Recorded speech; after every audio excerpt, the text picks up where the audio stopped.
Hi, welcome to our very first PAX self-defense class.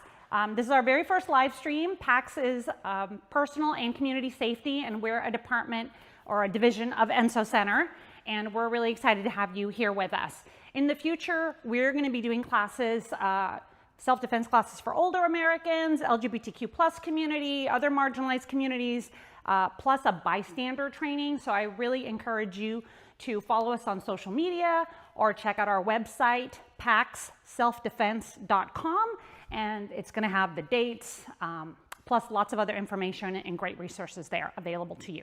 So please follow along. My name is Jennifer Hagender-Luanava, and I have been practicing Hapkido for 13 years, and I have a second-degree black belt. And we have a really terrific team assembled to teach this series of self-defense classes for you, women's self-defense. So I'm going to invite them up so they can quickly introduce themselves. Hello, my name is Rachel Lovett, and I'm a fourth-degree black belt in Hapkido. Been practicing martial arts for over 25 years now and teaching as well, and I'm excited to be here. Hi, I'm Megan. I'm a second dan black belt, and I've been practicing Hapkido for about 12 years now. Hi, I'm Connie. I'm also a second dan black belt with Hapkido, and I've been practicing for about 12 years now. Thank you. All right, great. Yeah, they're each going to share some really valuable information with you in the next few minutes. So the way it's going to work is I'm going to be talking at you for a little bit here, and then we're going to go into showing you some techniques and tools that you can use. So the goal of this class is for you to proactively think about self-defense and self-protection, and to feel empowered, and to learn some tools and techniques that you can use if you ever find yourself in a situation where you need to defend yourself. Incidentally, if you have any questions as we're going along, feel free to put them in the chat. We will try to answer them if possible today, and if we don't get to them today, we'll answer them in a subsequent class. Okay, it's really important to us that this class feel fun and safe. Sometimes talking about self-defense, talking about assaults and attacks can be uncomfortable. It can remind us of previous experiences. And so if you ever are in a situation during this class where you're feeling stressed out or anxious, please take a break. Take care of yourself. That's really important to us. So you can go get a breath of fresh air, whatever. These classes are being recorded and they're going to be posted on YouTube. So if you're not going to miss anything, you can always go back later when you're in a better headspace and better able to receive this information. It would be fantastic, and hopefully you've got somebody with you now, but if you want to practice these techniques, it's really useful to have a partner with you. And so we want it to feel safe and comfortable with this partner also, right? You are going to be in a situation where you may be doing some things that might be a little bit scary. So make sure you're communicating with your partner, make sure you're taking care of each other. It's a gift for somebody to let them use your body to practice these techniques. So you want to be really gentle and careful with them. And you're less likely to get injured if you're feeling calm and relaxed when you practice these techniques, and you're more likely to be able to stay calm and relaxed in a real life scenario if you've practiced them when you're feeling calm. So take care of yourself, take care of your partner, super important. There are times, unfortunately, that we have to defend ourselves, but it is never your fault if you are attacked or assaulted, right? You deserve to feel safe. And it doesn't matter what you're wearing, where you've gone, what you're doing, you are never at fault. It is always the attacker's fault and responsibility for their actions. You deserve to feel safe. And I know that we know this, right? We hear this, but it's the kind of thing I feel like can never be said too many times. Movies, TV would have you think that the scariest attacker is a stranger in a dark alley, and that's who we need to be worried about. And yeah, we want to be worried about that. That could happen. But for women in particular, it's far more likely that the attacker is someone that we know. In 2/3 of sexual assault cases, women know their attacker. In 90% of female homicides, the woman knows the murderer. And this could be an intimate partner, right? It could be a family member, a coworker, teacher, whatever. It could be anybody you know, a neighbor. So we don't want to walk through the world scared of everybody we know, but we also want to be aware.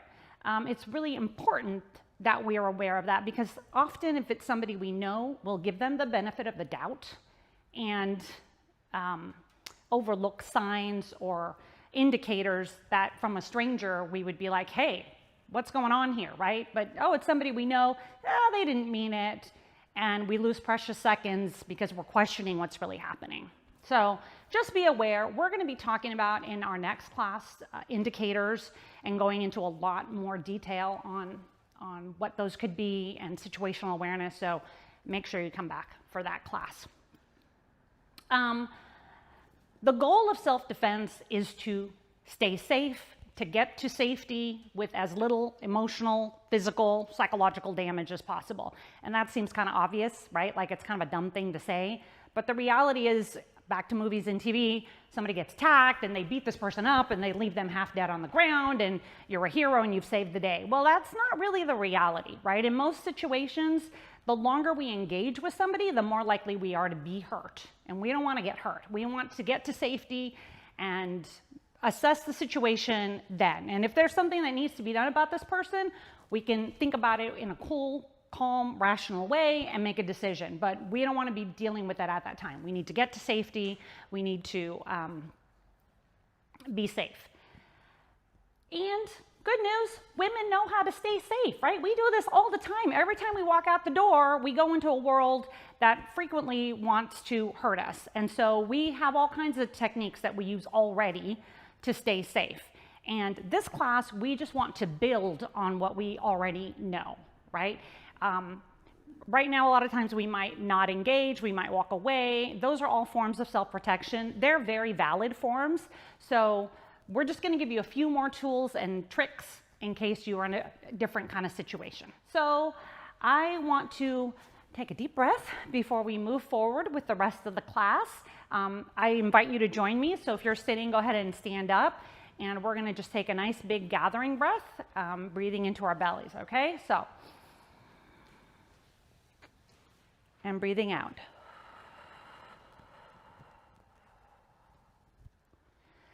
All right, I feel better already. Okay, next up, we're gonna have Rachel, and she's gonna talk to you about the body's stress response. Okay? Awesome, thanks, Jen. So in this section, we're gonna talk about how you can harness your body's natural safety and protection mechanisms.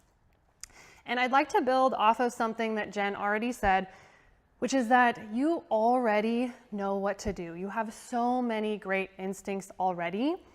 Your body knows what to do to protect you.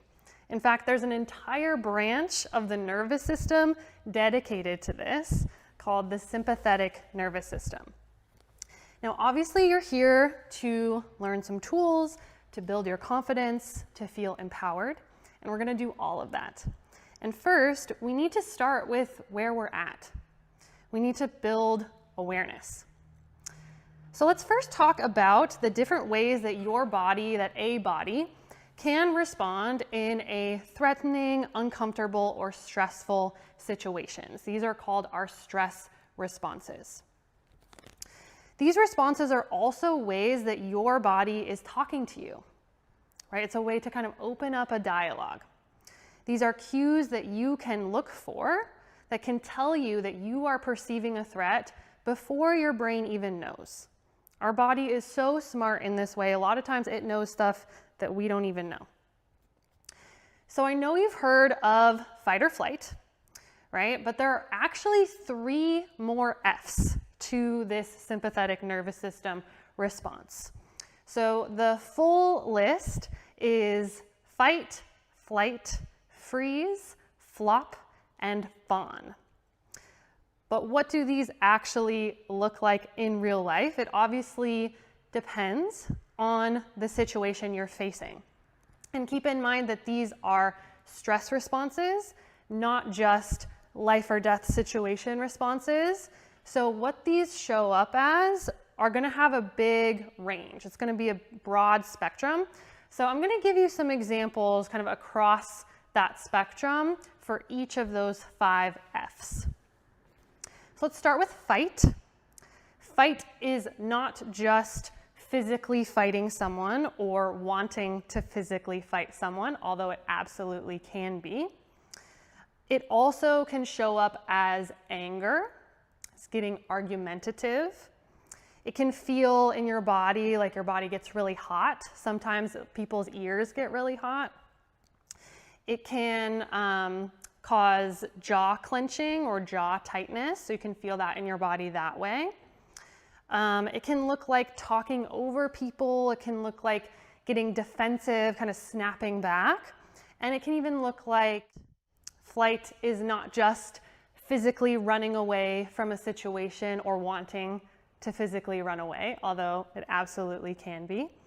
Flight can also show up as turning your body away. It can show up as avoiding eye contact when normally eye contact is something that you would do.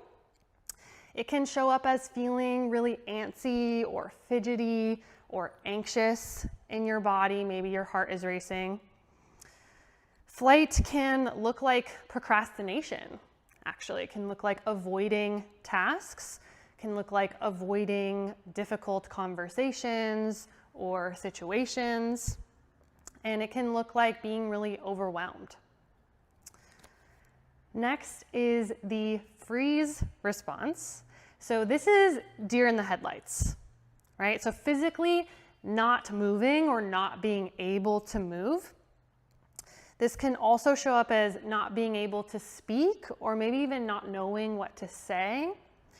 In your mind, this can show up as difficulty thinking clearly or remembering things.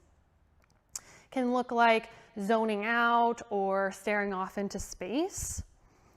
It can show up in your body a lot as like full muscle tension, like you are bracing for impact, kind of a stiffness in your body.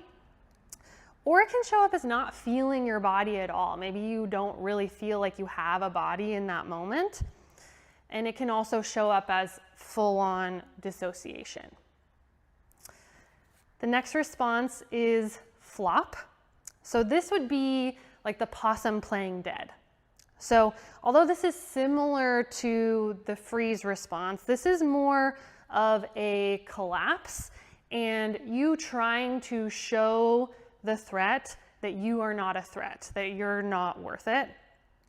And so this can look like muscle weakness, like kind of feeling like your whole body's giving out, like you can't move. But it's in like that floppy, collapsed way, not in a stiff way. This can also look like fainting.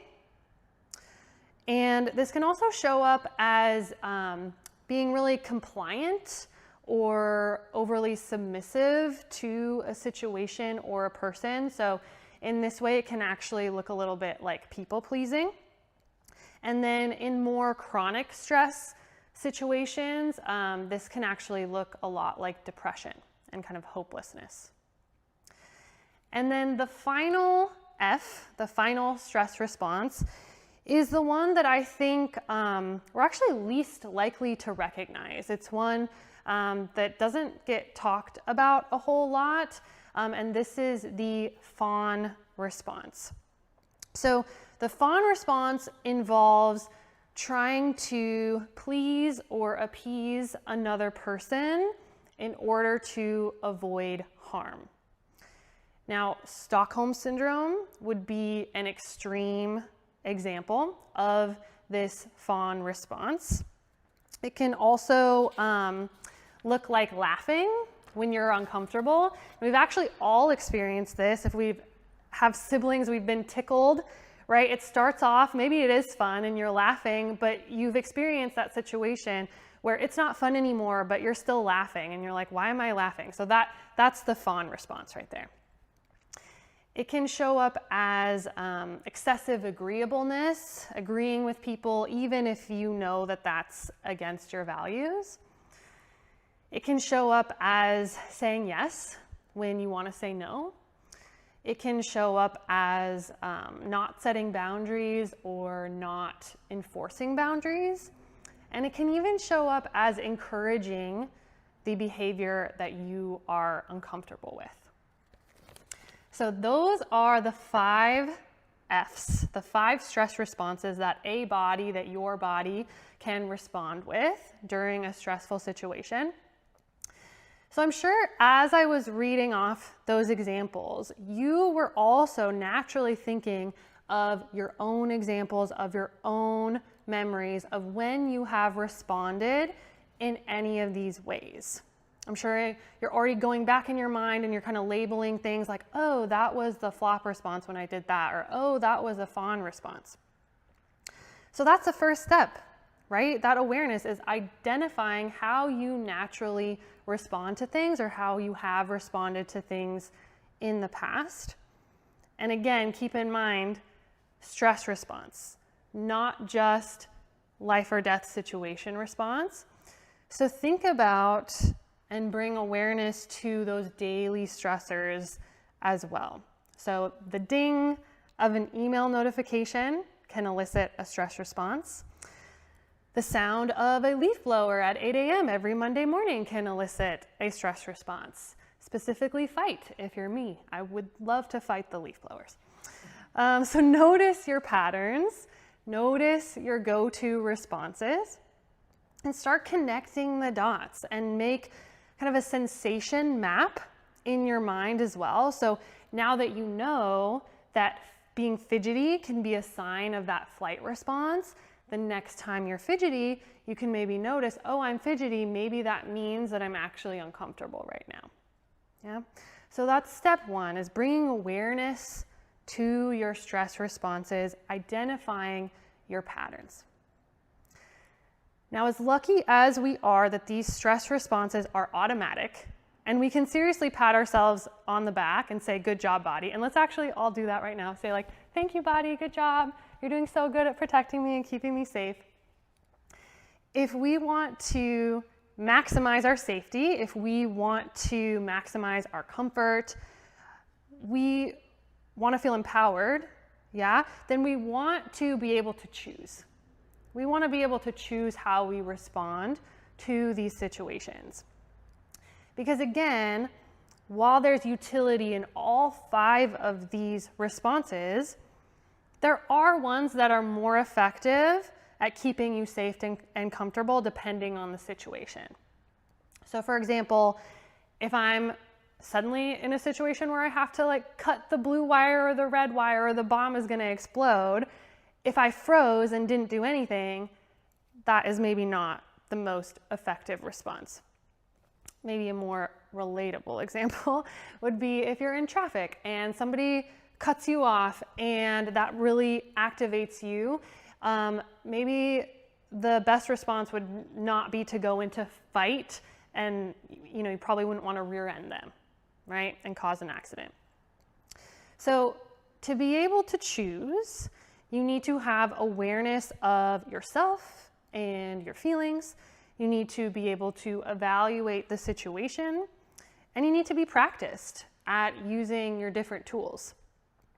So let's say you've noticed that your go-to response is fawn, and you know that there's a particular situation where you want to go into fight. You know that that would be the most effective in that situation. You may not be comfortable doing that, or you may not know how or what to do in that situation if you haven't practiced those tools. And that's why you're here, right? So how can you practice that choice?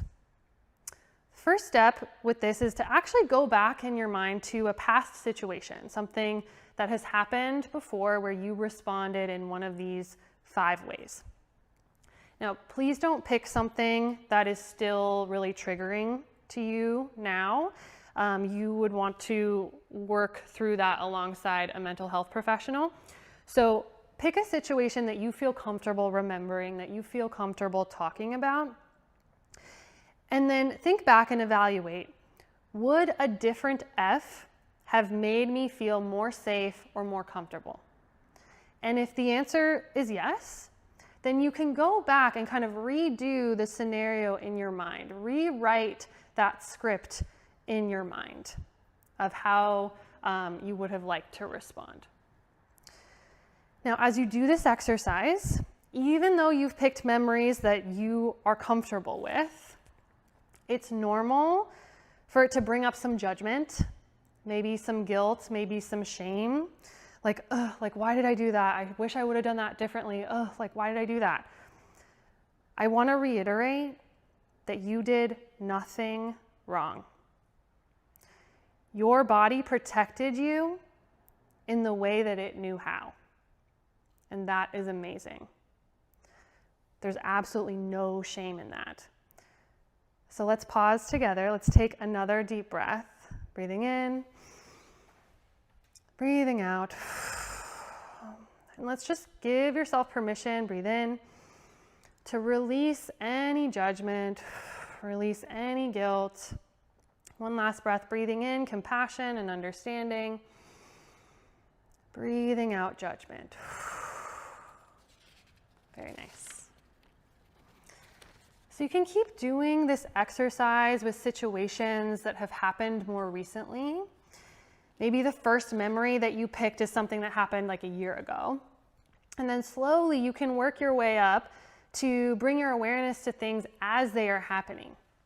So you're rewriting the script of something that happened yesterday, then an hour ago, until you're at the point where you're ready to practice choosing something different in that moment, if that's appropriate.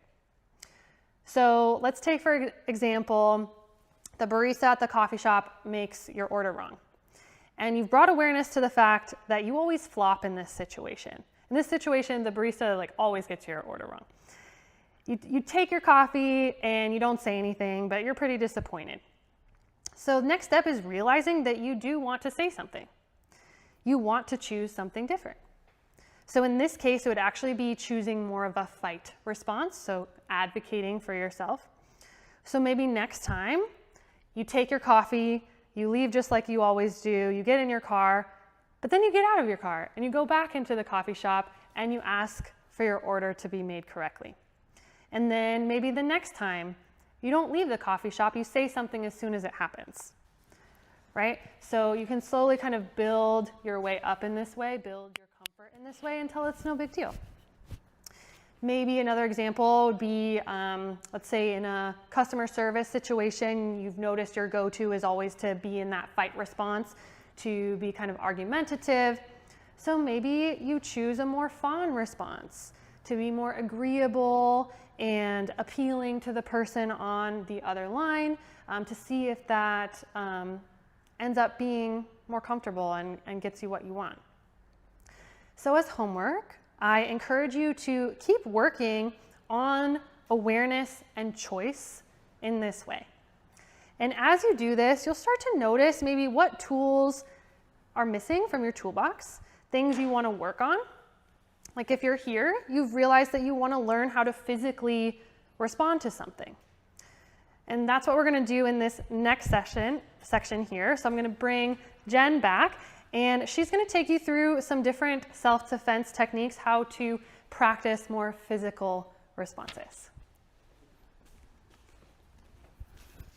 Thank you so much, Rachel. That was really great information.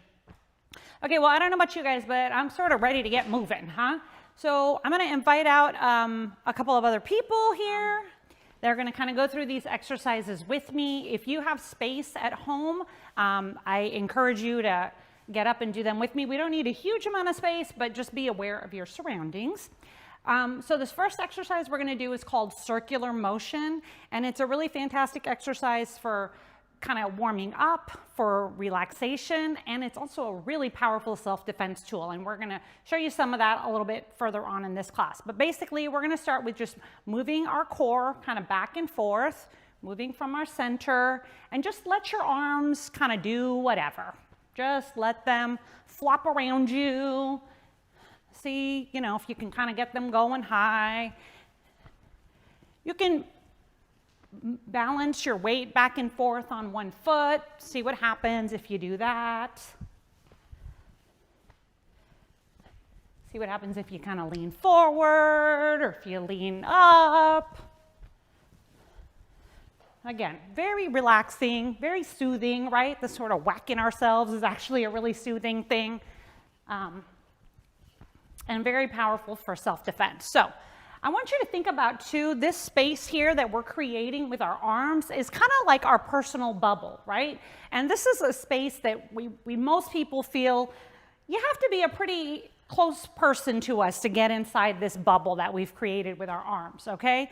So we're going to practice an exercise that if somebody's starting to invade our personal space, we can just give them a sign to not do that. And it's just a boundary practice, and we're going to be talking a lot more about boundaries in the next few classes, but this will just be kind of a first glimpse at that. So if I've got Connie walking towards me, stop.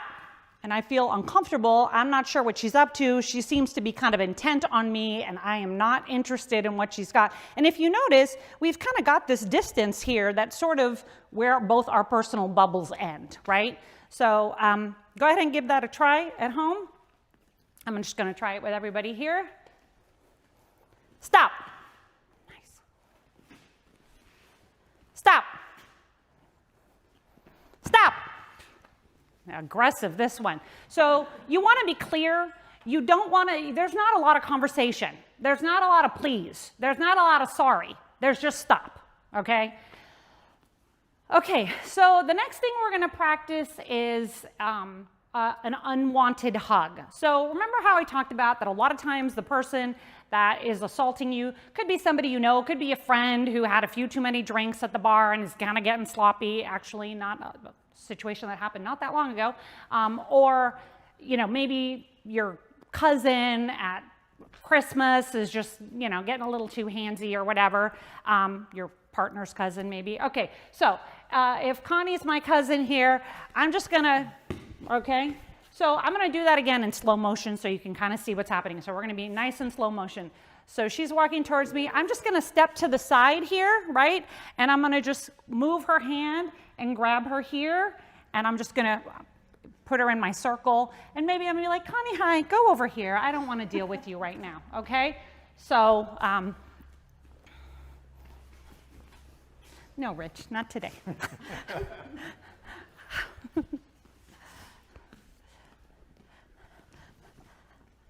And I'm going to try it from the other side. I should have tried it on the other side too. Okay, and you can switch sides. You can switch sides. No, not today, Rachel. Goodbye. Okay.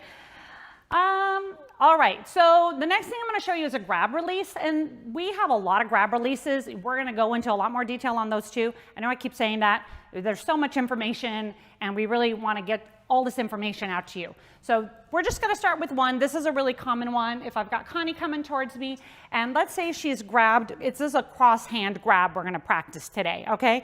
So what I'm going to do, and move your hand down here so they can see. Okay, so I'm going to take my palm right here, and I'm going to put it on top of her thumb knuckle. So just like that, just nice and easy, okay? I could do it on the other side too, nice and easy. And actually, if she's grabbing both hands, I can do this going around the outside. So it's a really effective tool, just over the top, over the top.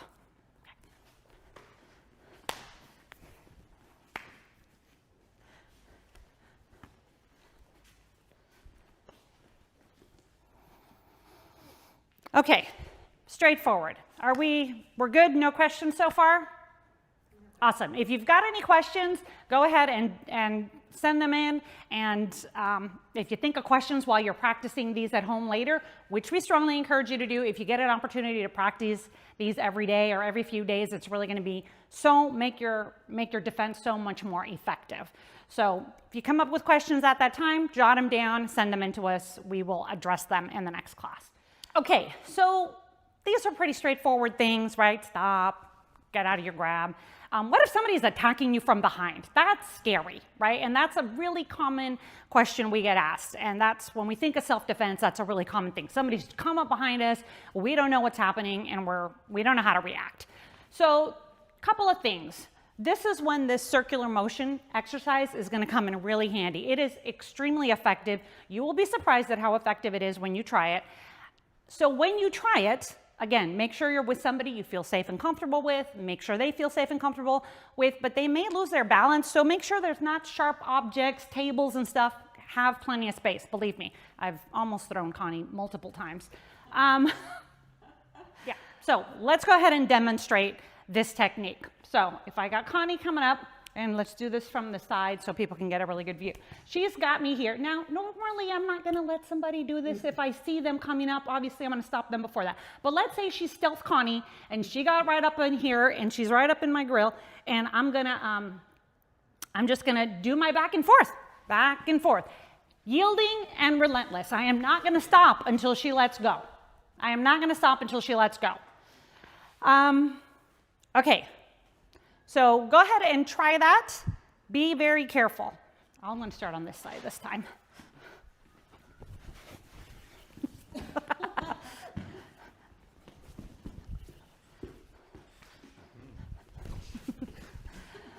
Okay, so you see how when they tried to grab me, I started in right away with that motion, right? I'm not going to let somebody get a nice firm grip on me, if at all possible.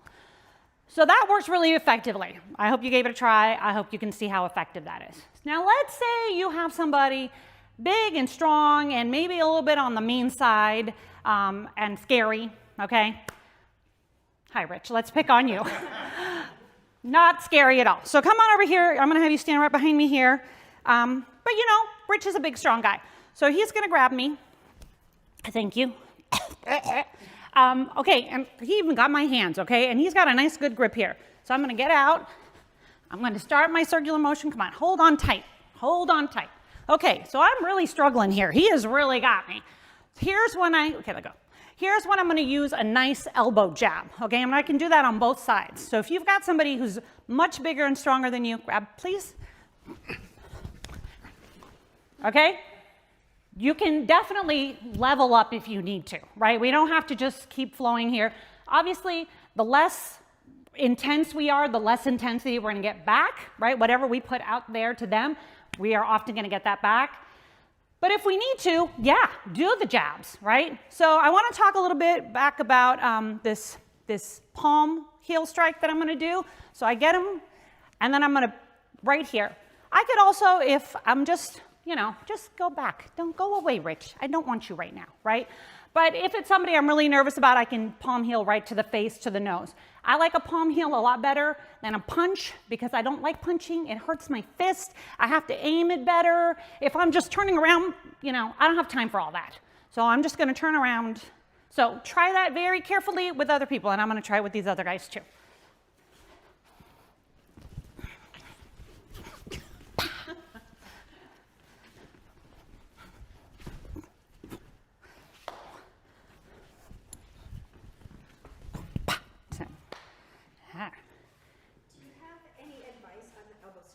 Okay, any advice on the elbow strike? You could grab your fist and push it back, but I would say just a nice firm back. And just do, again, yielding and relentless, okay? You're moving your core from side to side. That's gonna give you additional power, right? Because we're not just, it's not just our arm we're moving back, we're jabbing back with our whole body is going back. That force is coming from our whole body. Great question. Okay. Next thing we're going to talk about, and this again is a really scary one for a lot of people, including me, is a choke, right? That's kind of terrifying. And circular motion, believe it or not, is also really effective for that. So if I'm working with, let's pick on Megan this time. When you practice this, please don't actually choke each other. Don't do that. It's just as effective if you are on your shoulders or kind of here on your collarbones. She's gonna do my shoulders because I got this mic on, but it's effective either way. So we're simulating a choke. Don't actually choke each other. Okay, so in this one, remember, I'm just back and forth. Look at how easy. I don't even have to do anything with my hands and she's already losing her balance, okay? Now, if I have somebody Rachel's kind of feisty today. She's been kind of strong okay, so if I've got somebody really, thank you, really strong and physical. I can use my hands here to whack them, okay? So I'm whacking them. And again, it's that same, thank you. It's that same idea that we're moving from our core, so when we bring this hand across to do a slap or whatever, there's a lot of force coming at us, okay? Okay, let's do it again with, I don't know, I already picked on you, but I'm gonna pick on you again. Okay, so right here, so we don't even have to really hit them, right? Just using our arms in that motion makes it a lot more effective. Okay, trying again on everybody else. Start before you get to them. Right, that's a great technique. If you see somebody coming at your throat, just go ahead and start effective right away. Another question from the audience. Is headbutting useful or not? I don't like headbutting. Personally, it hurts your head. Remember, we want to stay safe. We want to get out of this situation with as little physical damage to ourselves. So if I'm headbutting him or her, whomever, most likely a him, let's be honest, if we're women, also if we're men, let's be honest, that has the likelihood of hitting me. I mean, yes, you could do a headbutt to the nose, if you feel like you really need to do that, but you can see how effective these techniques are without that. Another thing to keep in mind is every time we escalate the situation with a headbutt, with a strike, with anything like that, we're initiating their fight or flight response. And they've shown us they want to fight, right? They're already attacking. So then what happens, right? We want to get everybody's parasympathetic nervous system, did I get the right one? Calm. We want to be calm. So we don't want to be really attacky with our attacker. We want to be effective. We want to be very clear. We want to have very clear boundaries. And again, we're going to talk about that a lot more. But we don't necessarily want to attack them back. We're not trying to beat them up. So if you feel like a headbutt is your only way, by all means use that. But I would save that as a last resort, personally. Any more questions on any of this stuff? Just one request to do the circular motion one more time before. You got it. Okay, we're going to review everything. So that's perfect question. The question, in case you didn't hear it, was do the circular motion again. So let's all just do our circular motion again. I'm kind of been beat up a little bit already, so this is helping me calm down and relax. All right, so again, just moving your core side to side. I'll do it in application again in just a second. So let's review our grab release. Rachel, if you can come do a cross hand grab, please. Her pretty nails. So again, palm right over the top of her thumb knuckle, nice and easy. Megan will do the hug thing from you. Grab her. I don't even have to grab her on that one, but I can just kind of move her hand away and I'm over here, right? Very nice. Oh, you get the bear hug. Very nice. Okay, so our bear hug again, we'll go side to side so people can see. Yeah,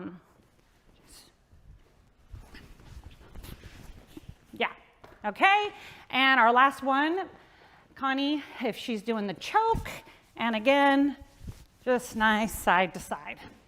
Awesome. Okay, so any more questions? Excellent, great.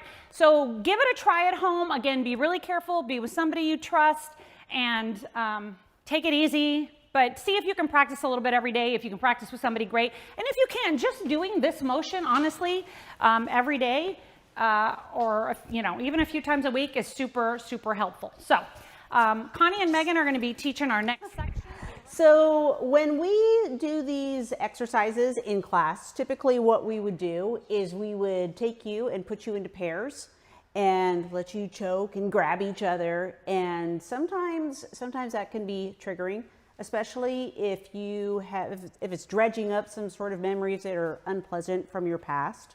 So it's nice to be aware of that. And it's good for you to know it too. So it adds to your awareness as to how you might react. So back to those 5 F's. Which one were you? If you were able to participate in this, let's say you were a pair wherever you are, and you were able to do that, or when you do this, which one of those 5 F's that Rachel mentioned did you do? Did you fight? Did you freeze? Did you Fawn. Fawn, fight, flight, fawn, flop, and fawn is a useful tool. You can utilize that in self-defense. In fact, all 5 of them can be utilized in self-defense depending on the situation. But as Rachel again talked about, she talked about the sympathetic nervous system. So we've just activated that. You're welcome. We've just activated that in that exercise. So now you've just been choked. You're most likely, your heart is pumping. Whatever the situation, you know, it could have been traffic. We don't know what the situation was. But your heart is pumping, all your blood is going to your muscles. Your adrenaline is running. Adrenaline is running, and you need to recenter yourself. So what we want to teach you, this is another tool for your toolbox.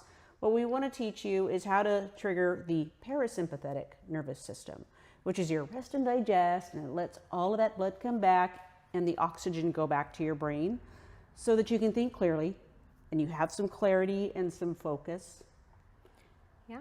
So we're going to do an exercise. It's we like the Herbert Benson relaxation technique, and in fact we have demonstrated it a few times already on each one of the, when you're seeing us do this. Yeah, that's the breathing. This is so that you can think. It's so that you can think, so that you can be aware. And like Rachel said, these are all things, once you train the body to do this, it remembers. But you got to stick it in there. You got to get it in there, and you need to do it regularly so it's there when you need it. So we're going to do it to get, does anybody want to join? If you're sitting on your couch, get on up. We're going to do some breathing exercises. So Herbert Benson, he's a doctor of mind and body at Harvard. He's written all kinds of books on it if you want to read more. But he explains it as having two, he says if you want to turn off that sympathetic nervous system so that you're not in fight and 5F, say those fast. Okay, fight, flight.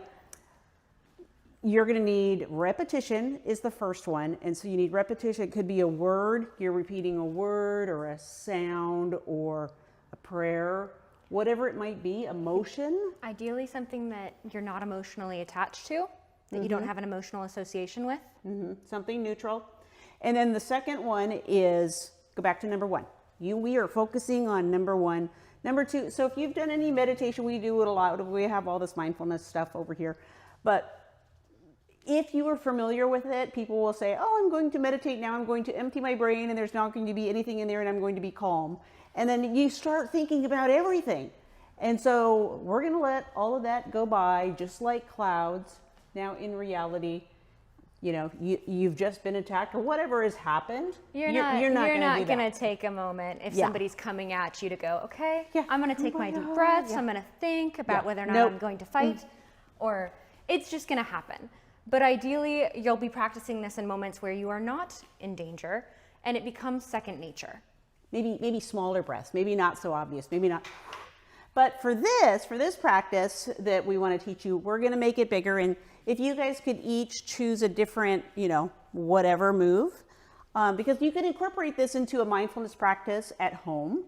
So we're gonna go together. You want to tell them how to do that? So you're going to breathe into your center. It's going to be about 3 finger widths below your belly button. You're going to breathe in through your nose, and you're going to breathe out through your mouth for about twice the length of time that you breathed in. And so I'm gonna show you, because what we don't want you to do is we don't want you to breathe into your chest and up into your shoulders where you're holding tension. Which is often where we find people breathe when they are stressed. Yes. So we're gonna go into our belly. And if you don't normally breathe into your belly, this will be new for you. So, okay. An opportunity to practice. And the other, we're going to choose the word 1 because Benson used it in his book. So we're just going to use that. He said, choose 1, pretty neutral. So we're going to go with 1. All right, let's take a few deep breaths. Okay. Breathing in. Here, I'll go to the side. And out. 1. You can hold your chest too. Let's see if I can keep my chest flat. In.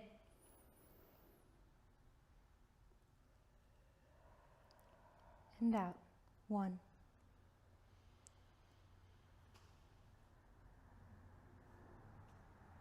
In. And out. 1.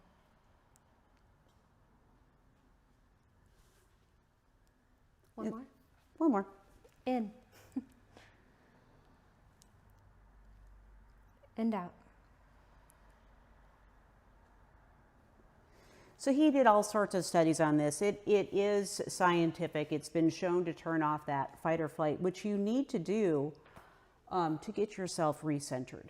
Yeah, what we're trying to accomplish here is a sense of grounding yourself in a way to take in your environment, to practice the awareness that Rachel talked about. And she talked a great deal about, practicing identifying which reactions are yours and how to change those. And this is a method to do that. This is a method to take a beat and figure out how you're reacting and kind of shift it. So he recommended to do this for maybe 10 to 20 minutes every morning, and then that just becomes part of your routine. And if you already have a routine that's an easy one, so you get up in the morning and stretch, you could add this into it. Now, so I will incorporate this into a stretching routine that I do in the morning, because if I wake up in the morning, so Rachel was talking about the leaf blower, okay, minus the coffee pot. Okay, so I'm just trying to get to my coffee pot in the morning, but I wake up and I go toward, and I have animals, I have kids, I have a husband, everybody wants to talk to me, and I really just want to get to my coffee pot. So I have incorporated these into my stretches that I do in the morning. I am a nicer person when I come back out from my coffee pot. But they can be incorporated into any mindfulness if you do yoga or Tai Chi. And while you are at it, you can do the same circular motion. That can also be part of your mindfulness exercises, right? So you're loosening up.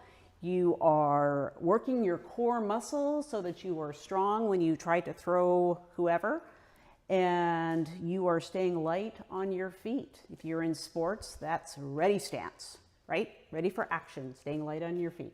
Or even just practicing in your daily routine. If you don't have time, or you just don't want to practice in the morning and take the time, then that is your own choice. It's all about fitting it in and doing it when you can. Do it when you think about it. Do it at the grocery store, when you're in line, while you're driving, in the car, especially if you're in traffic and your impulse is to fight. Let's breathe. Really, it's all about reaching that self-awareness and that awareness of your surroundings. And we are talking about, specifically, we're talking about awareness. We don't want you in this state of hypervigilance. We don't want you looking around. Don't be paranoid. Exactly, don't be paranoid. We don't want you looking around the corner for the bad guy, always looking for the next bad thing. Awareness comes with an awareness of maybe the things that go awry, but it also comes with the things that are going well. The good and the bad. And that's important for a healthy life, some balance, some... It's like when you're driving, if you're driving, you go out, you get in your car and you drive down, you're approaching the stoplight or what have you. You are not paranoid. You're not like, oh gosh, I'm not going to get it. Well, maybe you are, but hopefully you're not, worrying about an accident, but you are aware. You're aware of your surroundings. You're aware of the car that might be coming from another side. It's that same sort of awareness when you go out into the world. You've done this before, like what Jen said. You've done this before, you were here. And that presence of mind it's a critical piece of self-defense. Self-defense is probably most importantly the awareness of your surroundings. Ideally, you're not finding yourself in situations that have come up or situations where you're needing to interact with somebody, because we're looking for those signs, which, as I believe Jen mentioned, we'll talk about a little bit more next week. Mm-hmm. But say that, self-defense is continuous. It starts well before and well after an event has taken place. And say that an event has taken place. Say that something has occurred. That self-awareness, that presence of mind is incredibly important for after the fact. Yes, because once whatever it is has happened, at whatever level, the self-defense continues until you are someplace safe. And that may be a community, which you should be thinking about. Who is your community? That could be a hospital. It could be whatever it is to match up with what has just happened. You need the presence of mind to think about it. And you might need to review. You might need to document what has just happened. I can share that I was in a car accident some years ago, and I was injured, and I needed all the medical attention. I needed insurance to cover it. It was not her fault. It was not my fault. But because I had the presence of mind to document at the time that same day, and it was time-stamped, that I was told that that was the pivotal decision as to how much they would cover in my case, so that I had all of my expenses covered, but it was because I had it documented. So. Absolutely.